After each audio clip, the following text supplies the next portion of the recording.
નમસ્કાર, હું તો બોલીશમાં હું રોનક પટેલ આપનું સ્વાગત કરું છું. હું તો બોલી તો આજે સતત 1830મો એપિસોડ અને 1830મા એપિસોડના બે મુદ્દા છે. પહેલો મુદ્દો છે ભાજપનો ભરતી મેળો. જી હા, ફરી એકવાર ગાંધીનગર કોબા કમલમ હોય કે બીજેપીના અન્ય કાર્યાલયો, બીજા પક્ષોમાંથી નેતાઓને લાવવાની પ્રક્રિયા શરૂ થઈ છે અને ભરતી મેળો શરૂ થયો છે. અને આ ભરતી મેળામાં કેવા કેવા લોકોને જોડવામાં આવ્યા છે, કેમ જોડવામાં આવ્યા છે, કયા આશયથી ભરતી મેળાનું આમંત્રણ અપાયું છે, એ મુદ્દે વિસ્તૃત ચર્ચા કરવી છે. અને બીજો મુદ્દો છે આમ આદમી પાર્ટીનો આવો ચહેરો. જી હા, આમ આદમી પાર્ટી એ પક્ષ જે અન્નાના આંદોલનથી જન્મ પામી હતી અને માત્ર ને માત્ર આશય રાજનીતિ અને રાષ્ટ્રનીતિ આ બંનેને એક સાથે લઈને ચાલવાનું અને શુદ્ધિકરણનું હતું.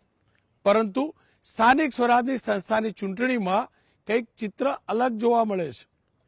અનેક ઉમેદવારોને ટિકિટ ફાળવી છે, હજુ એનું વિશ્લેષણ બાકી છે. પણ આજે એક એવા ઉમેદવારને જો આમ આદમી પાર્ટીએ ટિકિટ ફાળવી છે જેને લઈને બોલવું પડે છે કે શું ખરેખર આમ આદમી પાર્ટીનો આવો ચહેરો છે. બીજો મુદ્દો છે, પણ શરૂઆત બીજેપીના ભરતી મેળાના મુદ્દાથી.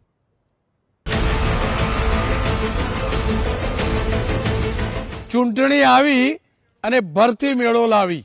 જી હા, ચૂંટણી સ્થાનિક સ્વરાજની સંસ્થાઓની છે, પણ ખેસ પહેરાવાની પ્રક્રિયા જબરજસ્ત ગતિમાં છે. એક તરફ ઉમેદવારો નક્કી કરી તેની જાહેરાત કરવાની હોડ છે, તો બીજી તરફ કોણ કયા પક્ષમાંથી કેટલા કાર્યકર્તા અને ઉમેદવારો લઈ આવે છે તેની હોડ છે. ગઈકાલે આપણે કોંગ્રેસ અને આમ આદમી પાર્ટીની વાત કરી હતી. આજે વાત કરવી છે બીજેપીના ભરતી મેળાની. જો કે બીજેપીમાં ભરતી મેળો નવી વાત નથી, પણ 2022ની ચૂંટણી બાદ, વિધાનસભાની ચૂંટણી બાદ આ ભરતી મેળો ક્યાંક રોકાયો હતો, પણ ફરી એકવાર સિઝન આવી, ફરી એકવાર ભરતી મેળો શરૂ થયો છે. કોબા કમલમનું બીજેપીનું મુખ્યાલય હોય કે જિલ્લાના કમલમ કે શહેરના કમલમ હોય, તમામ ઠેકાણે ભરતી મેળો ચાલી રહ્યો છે. અને આજે ભરતી મેળામાં બે મોટા ચહેરા બીજેપીમાં જોડાયા છે. એક આમ આદમી પાર્ટી છોડીને આવેલા રાજુ કરપડા અને બીજા પોલીસ દળની અંદર આઈપીએસ રહી ચૂકેલા સિનિયર આઈપીએસ મનોજ દિનામા. આ બંને અલગ અલગ જગ્યાએ બીજેપીનો ખેસ ધારણ કર્યો છે. શરૂઆત આપણે કરીએ આમ આદમી પાર્ટીના એક ધુરંધર નેતા રાજુ કરપડાથી.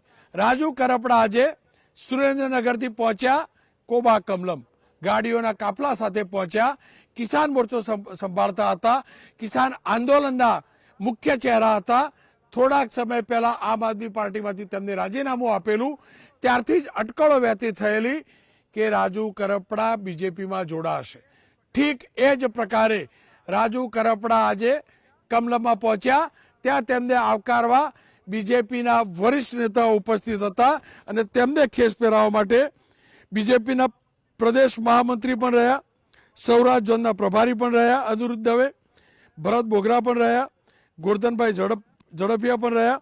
આ તમામ લોકોએ રાજુભાઈને આવકારે. એમની સાથે સાથે માલધારી સમાજના અગ્રણી નાથાભાઈ, નીતિનભાઈ કેડી ઝાલા, રાજેન્દ્રસિંહ રાઠવા, ધીરુભાઈ સહિતના નેતાઓ પણ બીજેપીમાં જોડાયા.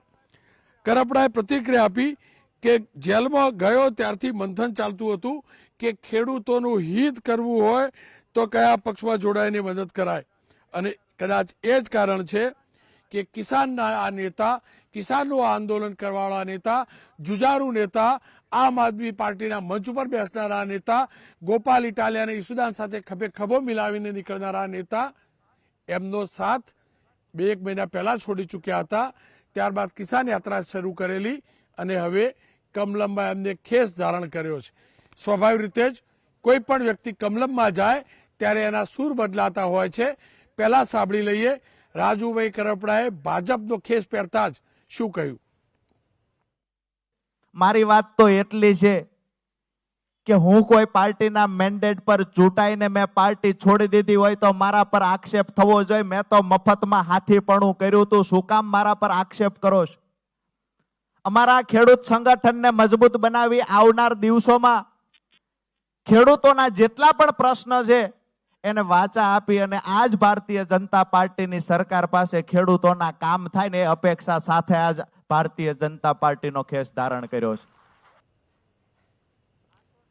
આ તો થઈ રાજુભાઈ કરપડાની વાત, પણ આઈપીએસ અને રાજ્ય પોલીસમાં આઈજીપી ના પદ સુધી પહોંચેલા મનોજભાઈ નીનામા એમને થોડાક દિવસ પહેલા પોતાના હોદ્દા પરથી રાજીનામું આપ્યું. આઈપીએસ હતા, સરકારના ભાગ હતા, પોલીસ ફોર્સના ભાગ હતા, વરિષ્ઠ અધિકારી હતા. તેમને રાજીનામું આપ્યું, તેમનું રાજીનામું સ્વીકારાયું અને તેમને સત્તાવાર રીતે પોલિટિક્સમાં એન્ટ્રી કરી. શામળાજીમાં આયોજિત એક કાર્યક્રમમાં રાજ્યના મંત્રી અને આદિવાસી નેતા એવા પીસી બરંડાની હાજરીમાં તેઓએ કેસરીયો ખેસ ધારણ કર્યો. ભારતીય જનતા પાર્ટીની અરવલ્લી જિલ્લા પંચાયતની ઓડ બેઠક પરથી મનોજભાઈ નીનામાને ટિકિટ પણ મળી છે. આગામી 31 મેના રોજ મનોજભાઈ નીનામા રિટાયર્ડ થવાના હતા. આજે તેમને પહેલા રિટાયર્ડ થયા, નિવૃત્તિ જાહેર કરી, નિવૃત્તિ પત્ર એમનું સ્વીકારાયું અને કેસરીયો પહેર્યો. મનોજ નીનામા સાથે વાત કરીશું, પરંતુ એ પહેલા રાજુભાઈ કરપડાવાળો મુદ્દો સમજી લઈએ. એટલે ચર્ચામાં રાજુભાઈને જોડીએ, સાથે જ કરશનદાસ ભાદરકા જેઓ કોંગ્રેસના નેતા છે, મૂળતઃ આમ તો આમ આદમી પાર્ટીમાં રહી ચૂકેલા છે, અને મનોજ નીનામા એમની સાથે પણ છેલ્લે વાત કરીશું.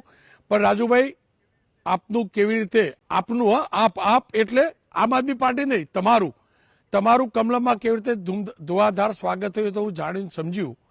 પણ તમે એક સ્ટેટમેન્ટ આપેલું સાહેબ, એ સ્ટેટમેન્ટ પહેલા પ્લે કરી દઉં.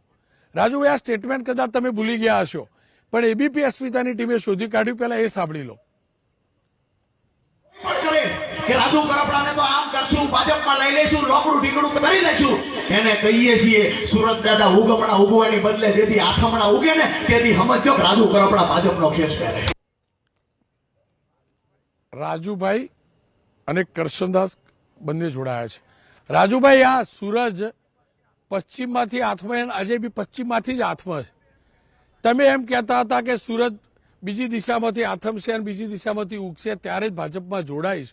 સુરજે તો સ્થાન ના બદલ્યું, ના જ બદલે, કારણ કે સુરતે, માફ કરજો, સૂર્યએ 100% પવિત્ર હોય, પણ રાજનીતિ પવિત્ર નથી હોતી. હું પણ જાણું છું, આખું જગ જાણે છે.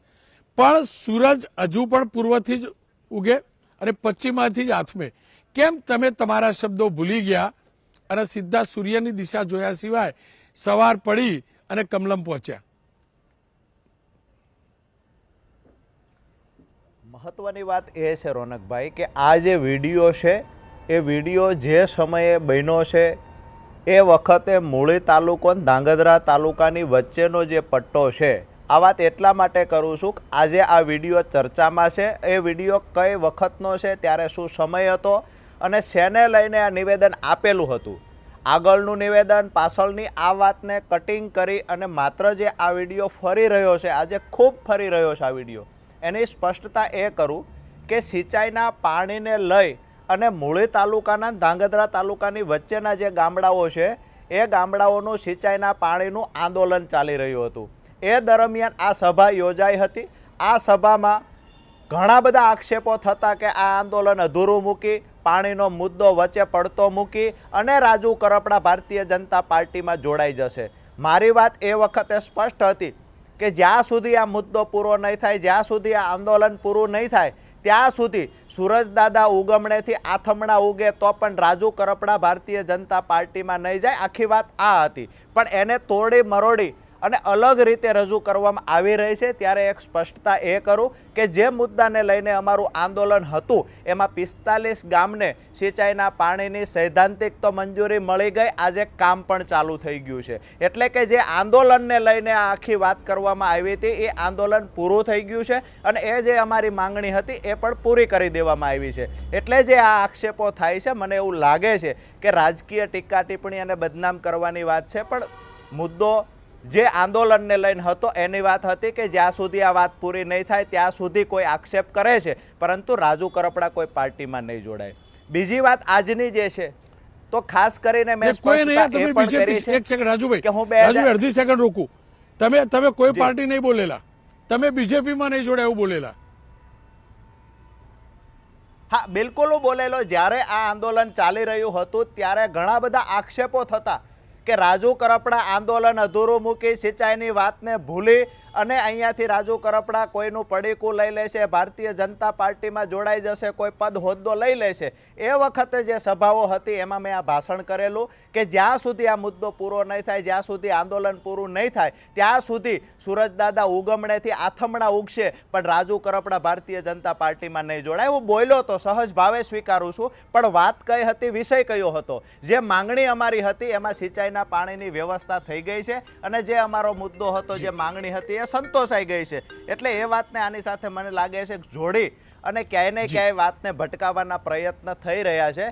મુદ્દો જે હતો એ અમારો જે સમાધાન થયું છે એ આંદોલન હતું એનું થયું છે. 45 ગામમાં સિંચાઈના પાણીની વ્યવસ્થા પણ ચાલુ થઈ ગઈ છે, કામગીરી પણ ચાલુ કરી દેવામાં આવી છે. અને મેં આજ દિવસ સુધી જેટલા પણ રોનકભાઈ આંદોલનો કર્યા છે એ તમામમાં જ્યાં સુધી પરિણામ ન મળ્યું ત્યાં સુધીની લડાઈ હું લડતો આવ્યો છું. અને જ્યારે પણ ખેડૂતની સાથે ઊભો રહ્યો છું કે આ મુદ્દાને લઈને હું લડીશ, તો પરિણામ ન મળે ત્યાં સુધી કોઈ પાર્ટીમાં જોડાયો નથી. આજે હું ખુશી સાથે કહું છું કે ખરેખર જે મુદ્દાઓ હતા અમારા વિસ્તારના, જે સ્થાનિક પ્રશ્ન હતા, એમાં ખાસ કરીને સિંચાઈના પાણીનો પ્રશ્ન તો એ મહદ અંશે પૂરો થઈ ગયો છે. ત્યારે મેં નિર્ણય લીધો છે કે આવનાર સમયમાં અલગ અલગ જિલ્લાઓના જે પ્રશ્નો છે એમાં પણ રોજે રોજ વિરોધ પ્રદર્શન કરવા, આંદોલન કરવા એના કરતાં બેટર એ છે. જ્યારે મેં જેલમાં હતો ત્યારે પણ મેં કહ્યું એમ મંથન કર્યું છે. અમુક જે લોકો હું જેલમાંથી છૂટ્યો પછી રાજકીય જે મારા હિતેચ્છુ હતા એને પણ આગેવાનો મળ્યો, સામાજિક આગેવાનો મળ્યો, તમામની રાય લીધી, ખેડૂતોની રાય લીધી. તમામ જગ્યાએથી એક વાત હતી કે રોજ આંદોલન કરવાની જગ્યાએ સરકારમાં સાથે રહી અને ખેડૂતોના હિતના બે કામ થઈ શકે આ પ્રયત્ન કરવા જોઈએ. જી રાજુભાઈ, જો આ ચર્ચા એ વાતરી છે, તમે કીધું આંદોલન રોજ કરવા, શું તમે શરણાગતિ સ્વીકારી છે? હું એટલે કહું છું કે જે ખુલીને ખેડૂતો માટે તમે બોલી શકતા હતા ને, એ હવે ખેડૂતોના હકમાં તમે ખુલીને નહીં બોલી શકો એ નક્કી છે. કારણ કે જો તમે કોંગ્રેસમાં ગયા નથી, તમે ભાજપમાં ગયા છો, આ શિસ્તવાળી પાર્ટી છે. તમે પબ્લિકલી હવે આંદોલન તો ભૂલી જ જાઓ, પણ પબ્લિકલી નહીં કહી શકો ખેડૂતનો ક્યારે પોષણક્ષમ ભાવ મળશે, ક્યારે ખુલીને નહીં બોલી શકો. તમે કેનાલ તૂટશે, કેનાલમાં ગાબડું પડ્યું તો નહીં કહી શકો કે જો આ ભ્રષ્ટાચારની કેનાલ. આ પણ તો છે ને, તમારા અવાજ ઉપર જીપ તો લાગી જશે ને.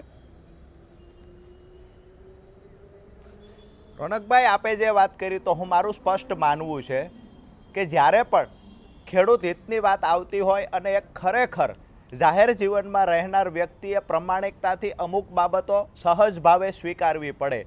ખાસ કરીને આપે જે વાત કરી કે હવે બોલી શકશો કે કેમ, ખેડૂતો દુઃખી હશે તો એનું કામ થશે કે કેમ, તો મહત્વની વાત એ છે કે ભારતીય જનતા પાર્ટીની સરકારે જ્યારે કમોસમી વરસાદ થયો, રાજુ કરપડા તો જેલમાં હતો, કોઈ રાજકીય વિપક્ષમાં રહેલી પાર્ટીએ રજૂઆત પણ નહોતી કરી, તેમ છતાંય 10,000 કરોડ રૂપિયાનું જે રાહત પેકેજ ખેડૂતો માટે આપ્યું છે તો એને પણ વખાણ કરવા પડે. જ્યારે વાત કરીએ હું જે મુદ્દાને લઈને લડ્યો છું તો એમાં હળદરની જે વાત છે 2022-23થી મેં લડાઈની ધીમી ધીમી શરૂઆત કરી. 2025માં કડદા પ્રથાની સામે લડાઈ લડ્યા, સરકારે પરિપત્ર કર્યો છે, ભારતીય જનતા પાર્ટીની સરકારે જ પરિપત્ર કર્યો છે કે ગુજરાતની અંદર કોઈ પણ જગ્યાએ કડદો કરવામાં આવશે, ખેડૂતો સાથે છેતરપિંડી થશે, એવા વેપારી વિરુદ્ધ લાયસન્સ તો રદ થશે, કાર્યવાહી પણ કરવામાં આવશે, ફોજદારી ગુનો પણ દાખલ થશે.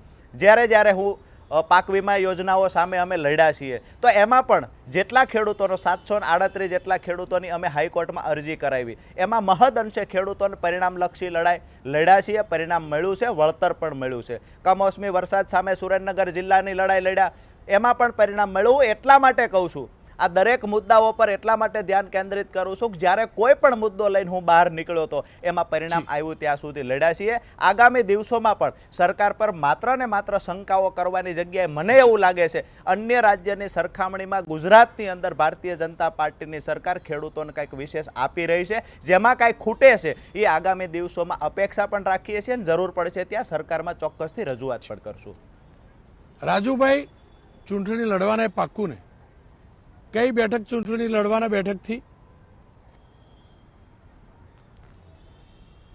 હું જ્યારે કોઈ અધર પાર્ટીમાં 2021માં જોડાયો હતો ત્યારે પણ એક વફાદાર સૈનિકની ભૂમિકા અદા કરવા માટે જોડાયો હતો. કોઈ પણ જગ્યાએથી ચૂંટણી લડવાનું નહોતું કમિટમેન્ટ કે નહોતું મેં સ્વપ્ન જોયું. તેમ છતાંય હું 22માં લડ્યો હતો.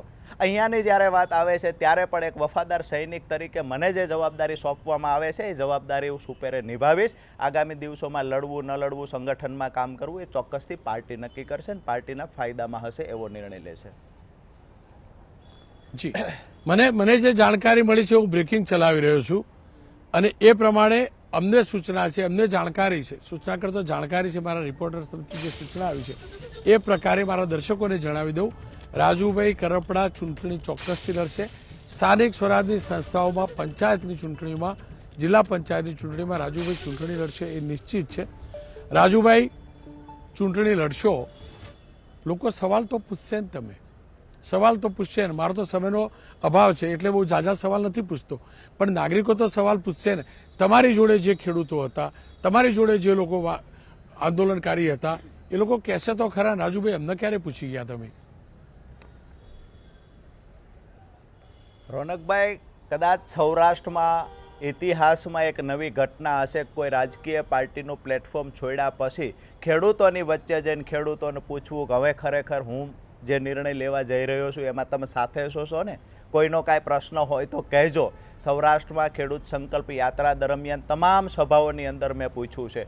જે ખેડૂતોએ મને મોટો બનાવ્યો, જે ખેડૂતો થકી હું નેતા બન્યો છું, આજે રાજુ કરપડાની ઓળખ જે ખેડૂતો થકી બની છે એ અમારા સુરેન્દ્રનગર જિલ્લાના ખેડૂતોને મેં વારંવાર ત્યાં સભાઓ કરીને પૂછ્યું છે. અને આજે ગર્વ સાથે કહી શકું કે એ જ હજારો ખેડૂતો જે એ વખતે મારી સાથે હતા 2018માં, આજે કોબા કમલમ ખાતે હું પહોંચ્યો ત્યારે પણ મારા ખંભા પર હાથ રાખીને પહોંચ્યા છે કે અમે આજ પણ સાથે છીએ. અમારો ભરોસો છે કે રાજુ કરપડા ખેડૂતોના હિતની લડાઈ કાયમ માટે લડશે અને ખેડૂતોનું જ્યાં સારું થવાનું હશે એ જ જગ્યા પર રાજુ કરપડા ઊભા હશે. પણ રાજુભાઈ જુઓ, બીજી મને ખબર નથી, પણ તમારી ઉપર જેટલા પણ કેસની લટકતી તલવાર હતી એમાં તો મુક્તિ ન હોય, એ તો પાક્કું થઈ ગયું ને.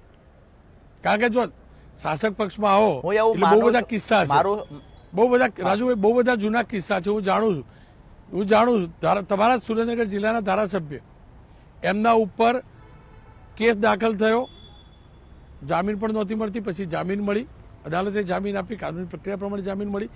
જામીન મળ્યા બાદ કોંગ્રેસમાંથી રાજીનામું આપ્યું, બીજેપીમાં જોડાયા, પેટા ચૂંટણી જીત્યા. એટલે રાજુભાઈમાં હવે તો જૂના કેસથી રામ રામ ના રાજુભાઈ.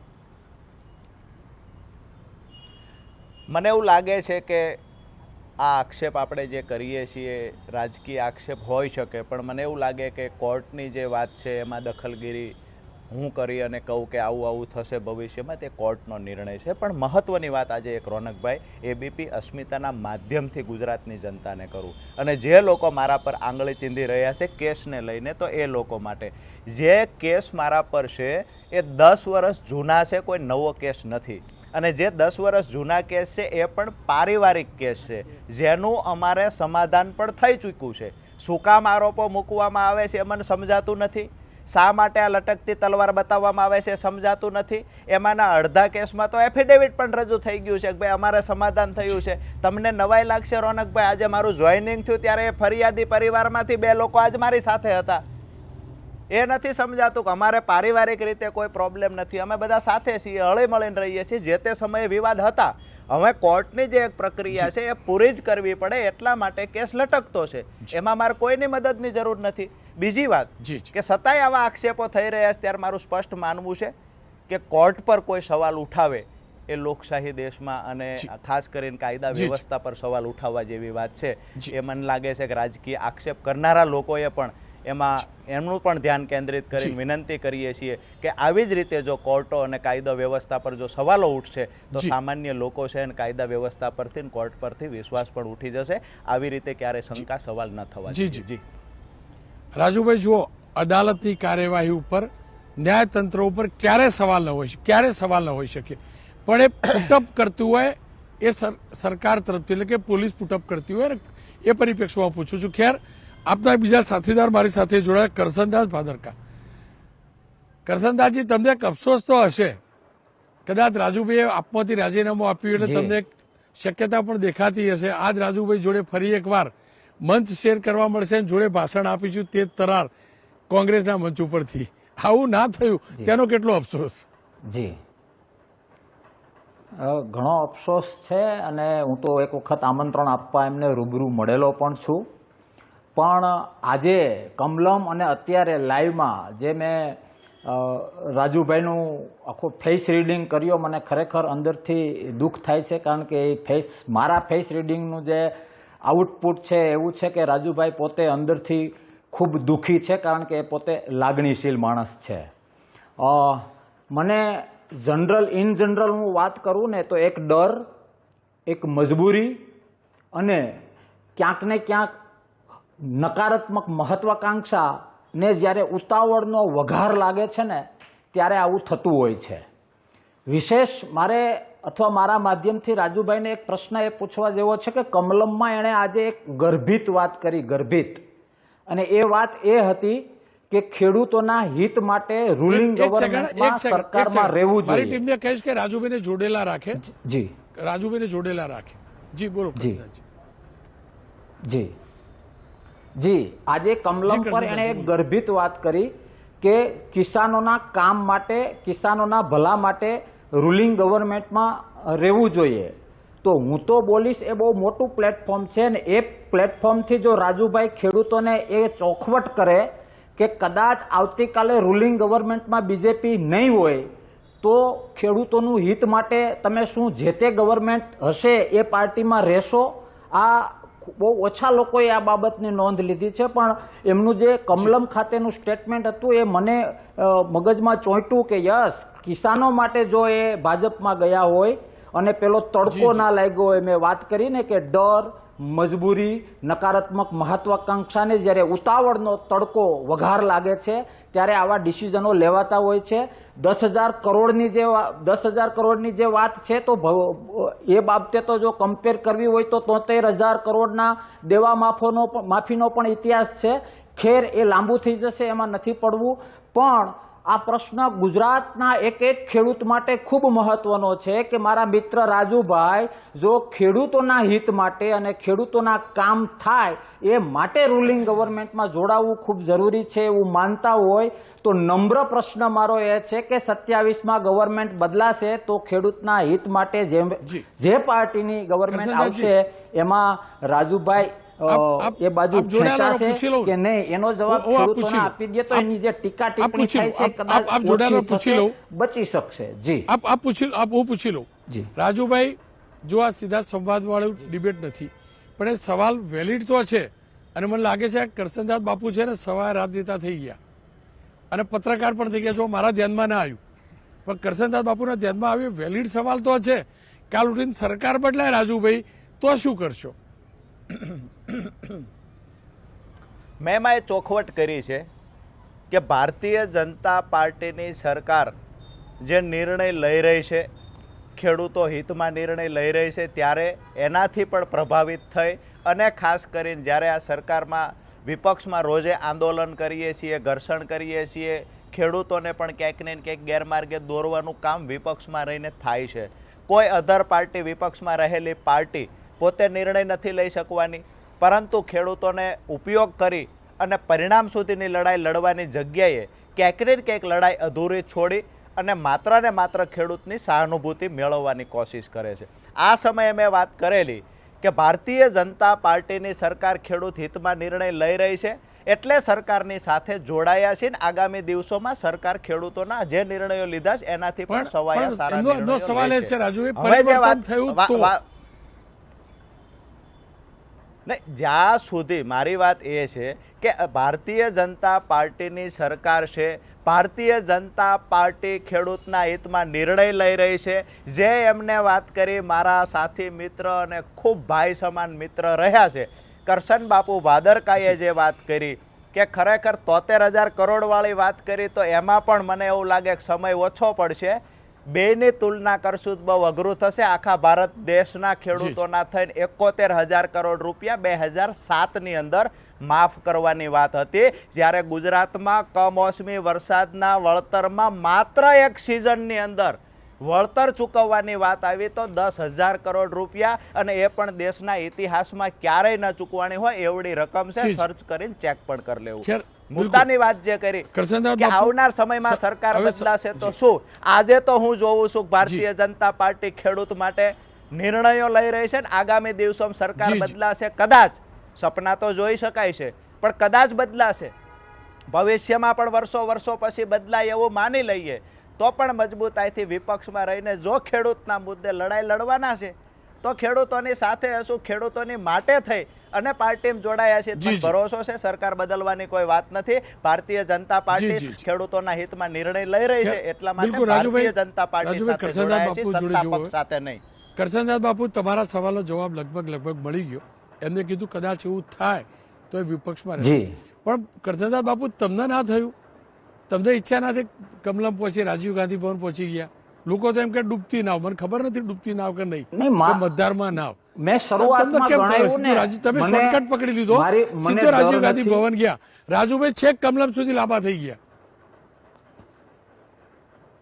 જી એ રૂલિંગ ગવર્મેન્ટ તરફ ખેંચાવવું પડે, કારણ કે હું બહુ સ્પષ્ટ માનું છું કે સસલાઓના સમાધાનમાં એટલો સમય વ્યસ્ત ન કરાય કે સિંહ સાથે દુશ્મની થઈ જાય.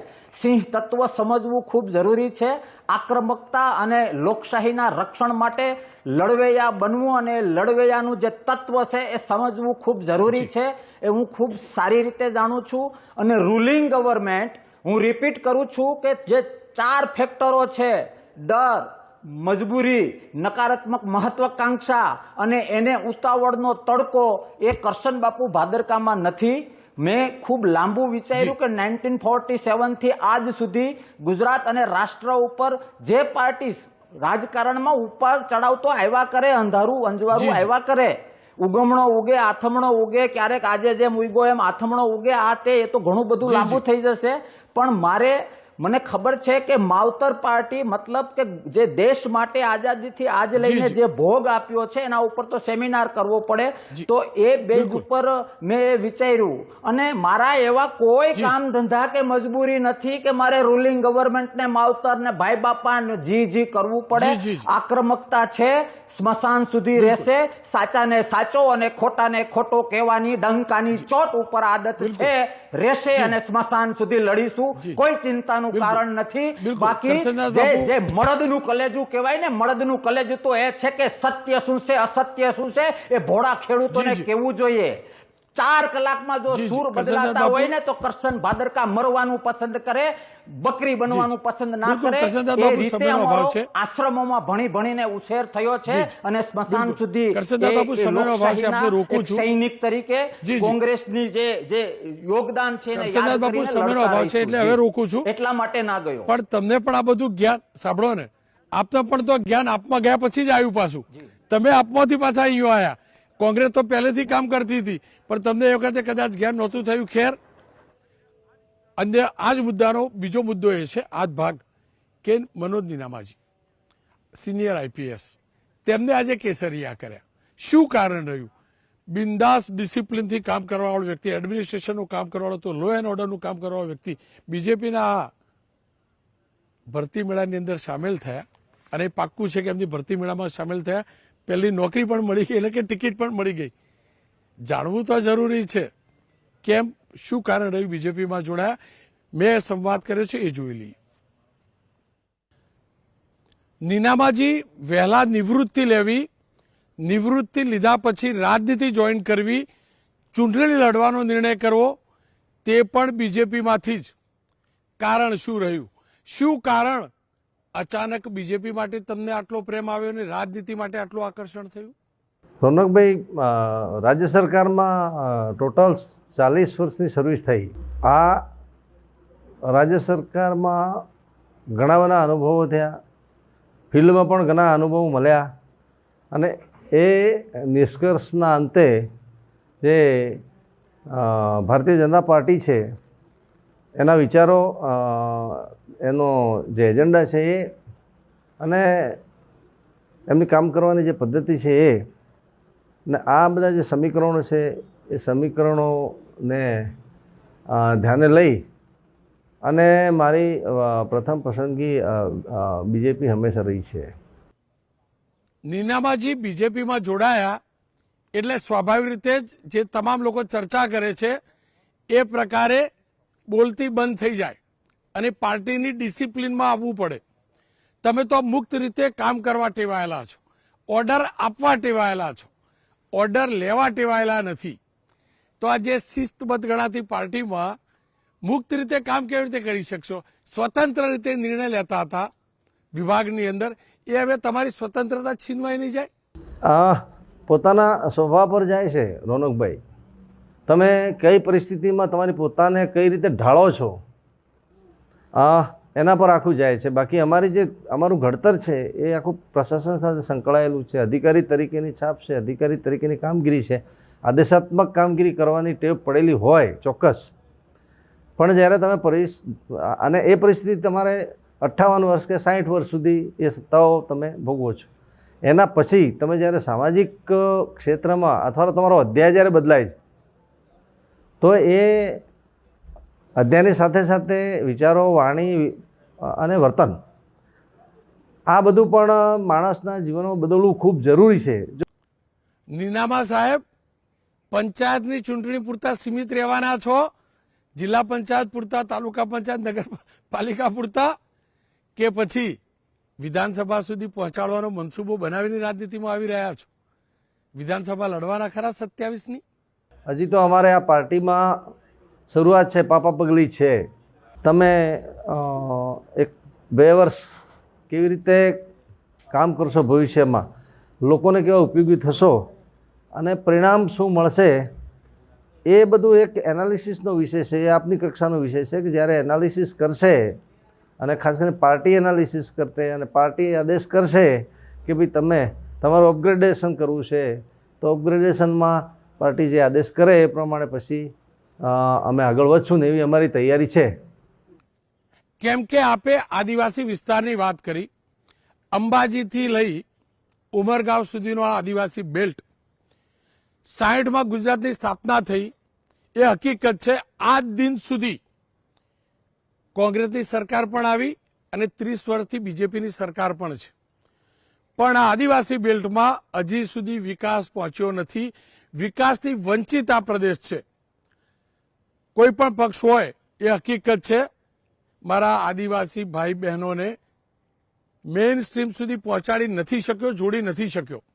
તમને તેનું દર્દ નથી? બીજેપીનું પણ તો શાસન રહ્યું ને, એમના શાસનમાં પણ મારા આદિવાસી ભાઈ બહેનોનું એટલું કલ્યાણ તો નથી થયું ને, તમને એનું દર્દ નથી? જે તે વખતે સગવડતાઓના અભાવે આપણે અને સરકારશ્રીઓ, એટલે કે તમે આઝાદી પછીની વાત કરો છો, આઝાદી પછી તો ઘણી સરકારો આવી ગઈ, ઘણી સરકારો જતી રહી. હવે કોણે વિકાસ કર્યો, કોણે વિકાસ નથી કર્યો એમાં હું અત્યારે બહુ નહીં પડું. અમને પ્રતિનિધિત્વ જ નથી મળ્યું રોનકભાઈ. આ પ્રતિનિધિત્વ એટલે કે જે રાજકીય પ્રતિનિધિત્વ તમારા પાયાના પ્રશ્નોને તાલુકાના જિલ્લા, જિલ્લાના પ્રશ્નો રાજ્ય સુધી લઈ જવાના અમારા ખુદના પ્રતિનિધિ કેટલા? એટલે આ બધા પાસાઓના વિચાર કરીને એક જનરેશન, એક જે અત્યારે હાલ એજ્યુકેટેડ છે, થોડા અભ્યાસુ છે, જેણે વહીવટનો અનુભવ છે, જેનામાં સ્ટેટના વહીવટનો અનુભવ છે, એવા જ્યારે માણસો ધીરે ધીરે એવો વર્ગ એક ઊભો થશે. આપે રાજીનામું આપ્યું એની આગલી ક્ષણ સુધી તમારા ખભા પર દેશનો એ સ્ટાર હતો, વિભાગનો એ સ્ટાર હતો. હવે એ જ ખભા પર બીજેપીનું કમળવાળું ખેસ છે. કેટલો ફરક છે? સરકારનો એ સ્ટાર, સરકારનો એ વાઘ સાપ સિમ્બોલ અને બીજેપીનો આ ખેસ કમળવાળો, ફરક કેટલો છે? ફરક કેટલો છે? એક અધ્યાયમાંથી બીજા અધ્યાયમાં જવા માટે તો ભગવાન શ્રી રામે પણ ઘણા ફેરફારો કરવા પડ્યા હતા કે એમને રાજાશાહીનું અધ્યાય તો એકવાર પૂરો થાય છે, વનવાસનો અધ્યાય બીજી ચાલુ થાય છે, ફરીવાર વનવાસ પૂરો થાય છે, ફરીવાર રાજાશાહીનો અધ્યાય ચાલુ થાય. તો અધ્યાય પ્રમાણે પરિસ્થિતિને અનુરૂપ આપણે પોતાની જાતને ઢાળવી પડે. આ માત્ર ને માત્ર એક આ ટ્રાઇબલ એરિયાના ઇન્ટ્રીમ વિસ્તારના એક મારા વતન પ્રત્યેના પ્રેમના લીધે આખા વિસ્તારને હું એક ખૂણે ખૂણેથી જાણું છું. કેમ કે આ વિસ્તારને તમે જ કહો છો કે શરૂઆતથી જ કોઈ પણ સરકાર હોય જેટલું આપવું જોઈએ એટલું ધ્યાન આપી શકી નથી. અને સ્થાનિક જે નેતાગીરી હતી, અમારી ભૂતકાળની જે સ્થાનિક નેતાગીરી, એ તમે આખો ઇતિહાસ હું તમને આપણે રૂબરૂ મળવાનું થશે ક્યારેક આપીશ. તો 1960થી અત્યારે છે 1900 ને આ ચાલે છે તમારું 2026. તો આ સમયના દરમિયાન કેટલા MPઓ તમે અમારા સ્થાનિક આપ્યા, કેટલા તમારા ધારાસભ્યો સ્થાનિક આપ્યા, કેટલા કેપેબલ હતા, ભણેલા ગણેલા, અશિક્ષિત હતા. અમારા સમાજના, અમારા વિસ્તારના પણ ઘણા પ્રશ્નો છે, અશિક્ષિત રહી ગયા માણસો જે વધુમાં વધુ સરપંચ કે આ તે કરી શકે, તાલુકા સુધી ના જે તાલુકા પંચાયતના ઉમેદવારો મને ખબર છે 20 વર્ષ 25 વર્ષ પહેલાં ઉમેદવારો નહોતા મળતા. જિલ્લા પંચાયતની વાત છોડો, ધારાસભ્યમાં તો નક્કી થાય કે આ ધારાસભ્ય એટલે બધા સંમતિથી એમ કહેતા ભાઈ અમારા ધારાસભ્ય તરીકે. મને યાદ છે હું જ્યારે ભણતો 5મું 6ઠું મેં પાસ સમજણ તો ત્યારથી 35 વર્ષ સુધી એવા ધારાસભ્ય આવ્યો કે જેમણે છેવાડાનું ગામ નથી જોયું અને આ સમાજમાં પણ નથી આવતા. ભિલોડા જનરલ સીટ હતી એટલે જનરલના 12 ઉમેદવારો બહારથી આવીને ચૂંટણી લડેલા છે અને સ્વાભાવિક રીતે છે કે એમને આ કાસ્ટના પણ ન હોવાના, આ વિસ્તારના પણ નથી હોવાના અને અહીંના સ્થાનિક પણ નથી હોવાના. એના લીધે એક માનસિક એવી પરિસ્થિતિ ઊભી થઈ કે પ્રજાની જગ્યા રહી ગઈ, નેતાની જગ્યા રહી ગયા, કોઈ સંકલન ન થયું. સંકલનના અભાવના લીધે અમારા પ્રશ્નો ઉપર સુધી પહોંચી ના શક્યા